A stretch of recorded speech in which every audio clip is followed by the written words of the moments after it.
Hi, welcome to another edition of the Alan Rosenberg Show. So I did a whole video pretty recently, and I was all excited because I got the 6 record box set of the complete Buddy Holly. It's a box set that came out, I think 1979, and I got it decades ago, and then at some point I got rid of it, which was kind of a stupid mistake on my part. So I was thrilled to have it again.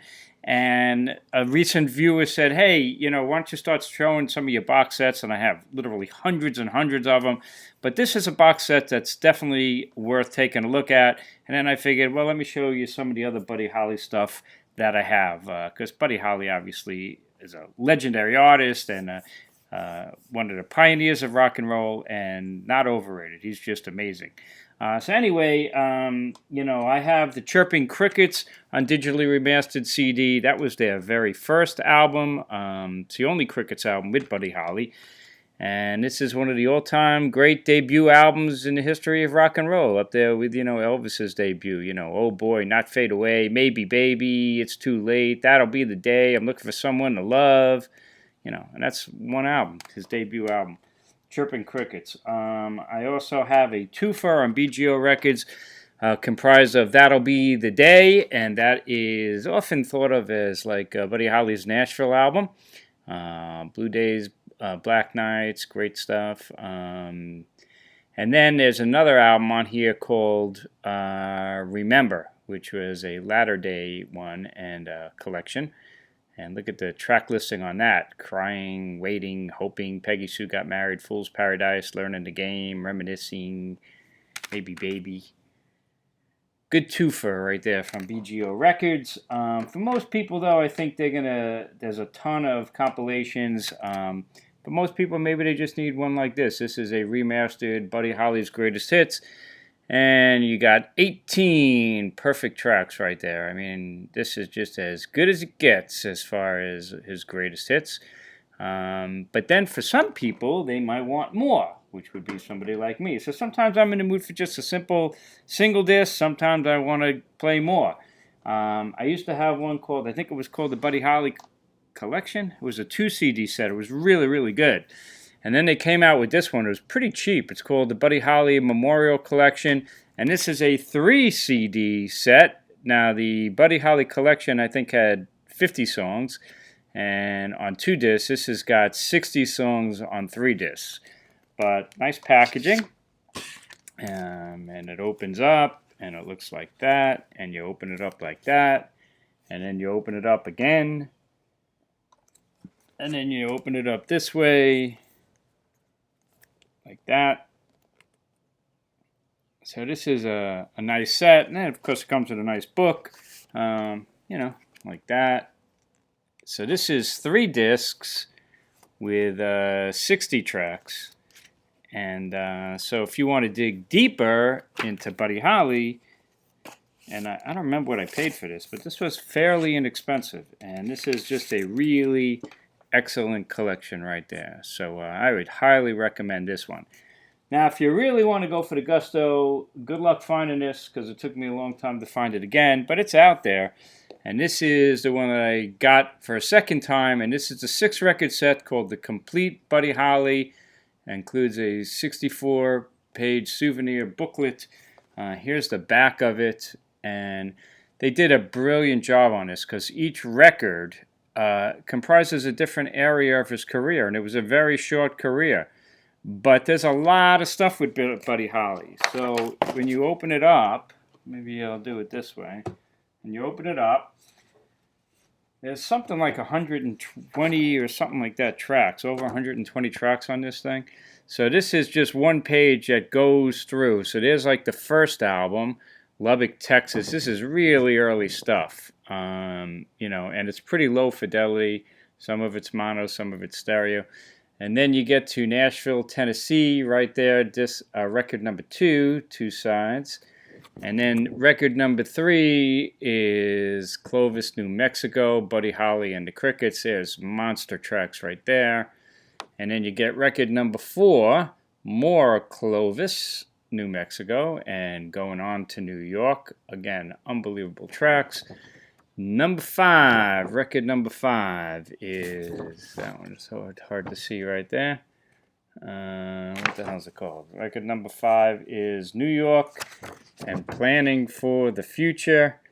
And number 6 is The Collectors, Buddy Holly, Rarities, including Ed Sullivan Show, Dick Clark, interviews, and some really low fidelity stuff. Well, it's actually not low fidelity. It's called The Apartment Tapes, and it's him just in the apartment in New York with his acoustic guitar playing tracks, which is really fun.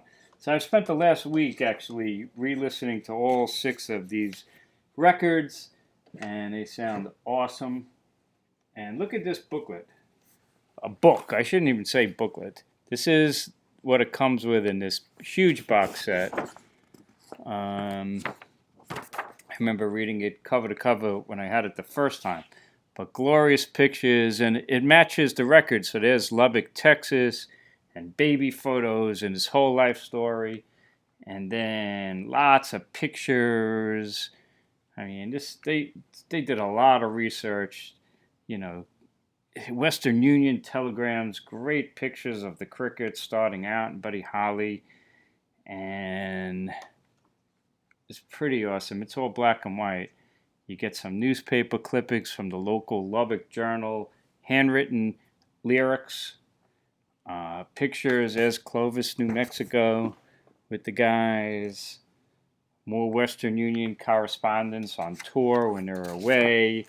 Pictures. There's the Brooklyn Paramount. Getting first taste of success. Congratulations. Western Union telegrams. Chart positions, reproductions of the charts. There's Buddy Holly on the Ed Sullivan Show, which is actually on the record. Great pictures of the, billboards and advertisements and the marquees. And this is just awesome. And we're not even like a third of the way of this book. Chart positions and all this fun, great stuff. Studio pictures, working it out in the studio. Clippings. I'm a big clipping guy. Here's when he's on tour in Australia, playing with Jerry Lee Lewis and Paul Anka and others. And headlines. I mean, you could just read this, go on and on and on. Handwritten notes, congratulations letters. He had such a short career, but he sure did so much. And a great songwriter. His stuff is still obviously played all the time. Tons of covers. Linda Ronstadt, the Rolling Stones, just tons of. His music is really timeless. It still holds up. I just listened to these 6 records and they still sounded absolutely fantastic. And here's unfortunately when he passed away in the plane crash. And all these headlines about how he passed away and what a tragedy. I mean, this is just a magnificent book. One of the best I've ever seen in like a compilation box set. Be honest with you, even if the music wasn't that good, this book is really worth it if you're a fan of Buddy Holly.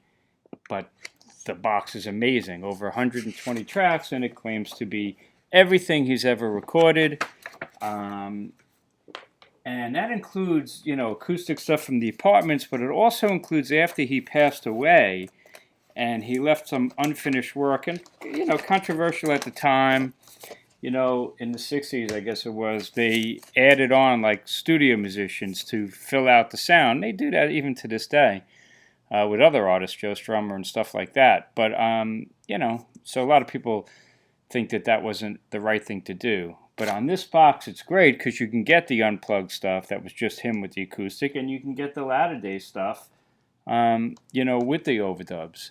This is what the records look like. And look at in addition to that book I just showed you, these are the liner notes on the back of the record sleeves. Unbelievably, in depth. So record number 1, Lubbock, Texas. And it's on the MCA Records. And then record number 2, heading to Nashville, Tennessee. And again, incredible liner notes. You can see the track listing on record number 2. And that's what the record looks like. And record number 3, you're talking about Clovis, New Mexico. Again, unbelievable liner notes on the sleeve, and then the great track listings, and then what the record looks like.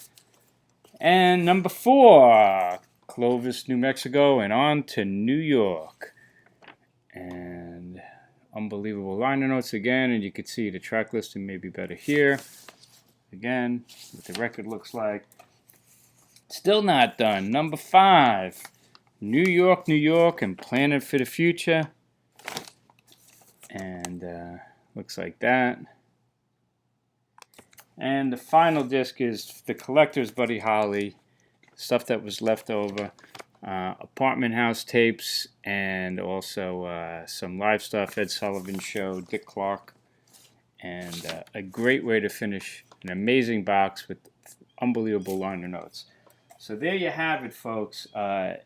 Pretty much anything you'd want from Buddy Holly, whether you want to get the original studio records like the Chirping Crickets, the first album's great. Some Latter Day stuff, That'll Be Today, which was like his Nashville stuff. And then Remember, after he was deceased, and the record label did other, released recordings and sometimes did overdubs and things like that. If you don't have any Buddy Holly, start with a simple greatest hits album where, the songs are really short. So on a single CD, this one's got 18 tracks remastered. They sound great on CD.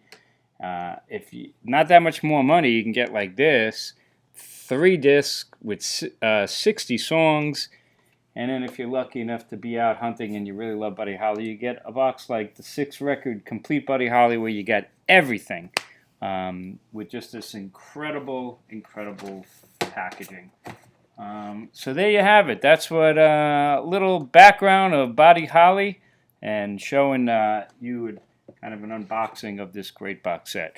Hope you enjoyed this video. If you're new to my channel, I know you hate to hear it, but what the heck. Help my channel to grow. One of my viewers said, hey, you hit 900 viewers, and next up would be 1,000. Wouldn't that be great? It would be great for me, and help my community to grow, and even help the viewers so more people tune in and write to each other. It's a good community, so I would appreciate it. Most importantly, stay safe, stay healthy, and keep rocking. I will see you on my next video. Thanks for watching.